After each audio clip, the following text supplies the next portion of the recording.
Me desculpem, mas não deu. A velhice nesse país é o caos, como tudo aqui. A humanidade não deu certo. Eu tive a impressão de que foram 85 anos jogados fora num país como este. E com esse tipo de gente que acabei encontrando. Cuidem das crianças de hoje. Olá pessoal, tudo bem?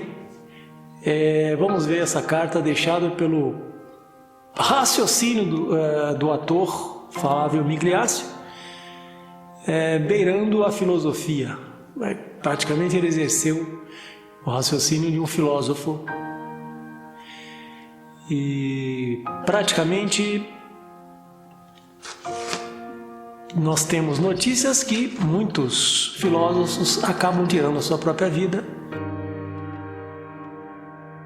Tudo a milhão aí, olhando tudo ao nosso redor.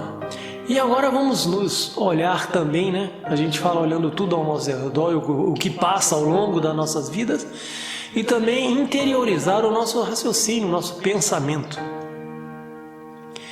Foi o que fez aí, meus pêsames, a família do ator, a Flávio Migliaccio, que não suportou, né? Talvez a quarentena, como se temos notícias, o pessoal da terceira idade ou menor idade não está segurando a onda, acima de tudo.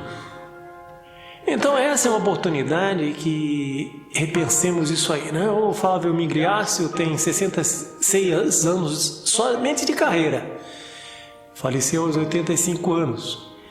Na carta ele diz: me desculpem, mas não deu mais. Não deu mais,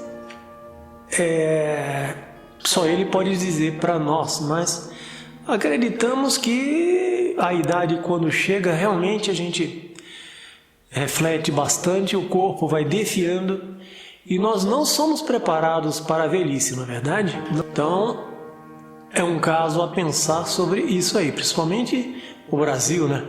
Um país jovem, pulsante, as pessoas devem se acreditar que vivem para sempre.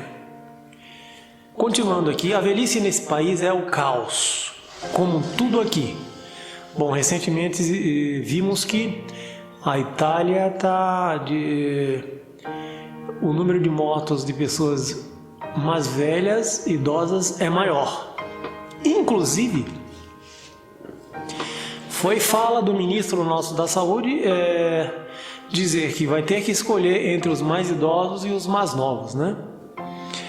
É uma cultura que precisa ser repensada.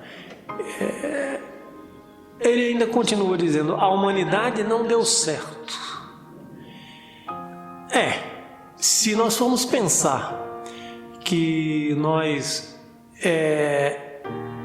matamos por esporte, cobiça ou terras, é de se pensar nisso aí, né? E continua ainda hoje. Dizem até que essa quarentena, essa questão do vírus, que não é novo, isso é histórico, é algo formatado para reconfigurar o mundo para meia dúzia de pessoas poderosos que têm a economia em seu poder, né? Os partidos são coordenados por essas pessoas, as ideias, as ideologias. Por isso que hoje a arte, né? Ele possa estar triste por isso também. O sujeito que começou a fazer um tipo de arte, a televisão principalmente, o teatro está difícil de se pensar em fazer. Ele pensou observou que é um meio onde ele pode trabalhar, está muito padronizado, né? Os cantores já não são mais cantores, basta gritar ou mostrar a bunda que as pessoas fazem sucesso, né? E continuando, com esse tipo de gente que acabei encontrando. Bom, aí só ele para dizer que tipo de gente, né? Mas pela minha experiência, é possível que ele esteja injuriado com um tipo de gente sem noção, talvez, medíocre demais, né? Não são intelectualizadas, não entendem nada de nada, né? Uns dizem que são gado, né? Por aí vai.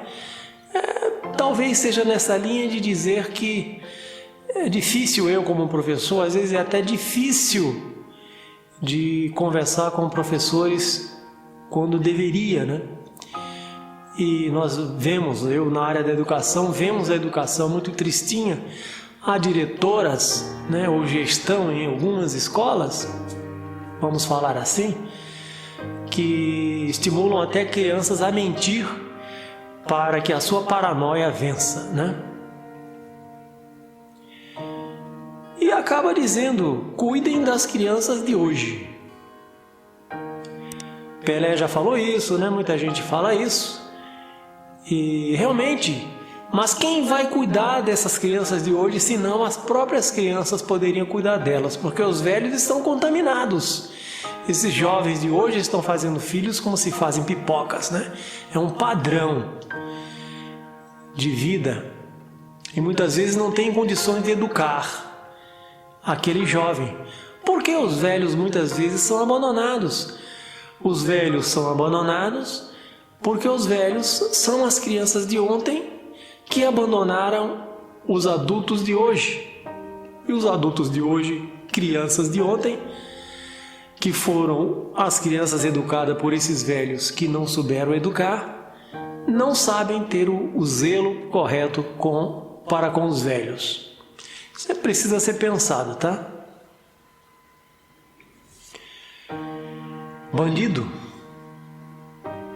já foi criança, e bandido não nasce bandido. Como diz o Jean-Jacques Rousseau, pensador francês, o homem nasce bom, a sociedade que o corrompe.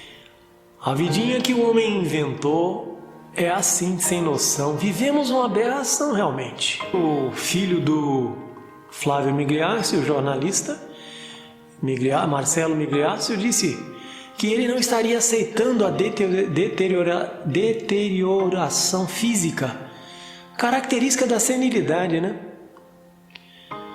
Como amparar seu envelhecimento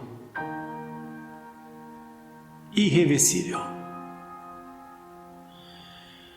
O suicida em geral não deseja se matar. Aliás, é obra do Émile Durkheim, sociólogo, O Suicídio, um livro que ele falou. Quando a sociedade moderna surgiu, quando a industrialização surgiu, houveram muitos suicídios, porque mudou o formato do homem viver. Ser escravo do trabalho, ser escravo do outro homem. A vida ficou sem sentido, meus amigos. O prazer do homem é ter o prazer de oferecer algo ao outro, ter o prazer de ver o seu trabalho pronto. Ao contrário do que Migliaccio fala, eu acho que só é isso que ele deixou na sua partida. Já foi grandioso. De informação em relação à depressão, pessoal, porque o Migliaccio, ele tirou a sua própria vida, tá?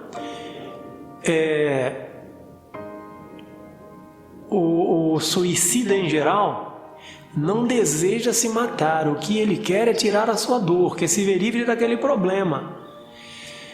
Mas, olha, quase 100% das pessoas que se matam têm transtornos mentais, 35% têm transtornos de humor, incluindo depressão, 22% têm problemas com drogas, 11% são esquizofrênicos, 11% sofrem de transtornos de personalidade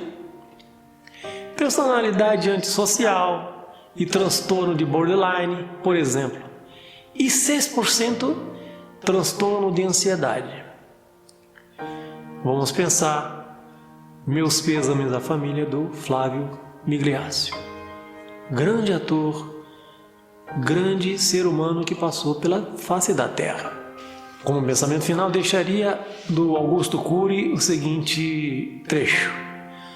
Rousseau disse que o homem nasce bom e a sociedade o corrompe. Mas essa ideia precisa de reparos. Para mim, Augusto Cury, o homem nasce neutro e o sistema social o educa ou realça seus instintos, liberta seu psiquismo ou o aprisiona, e normalmente o aprisiona.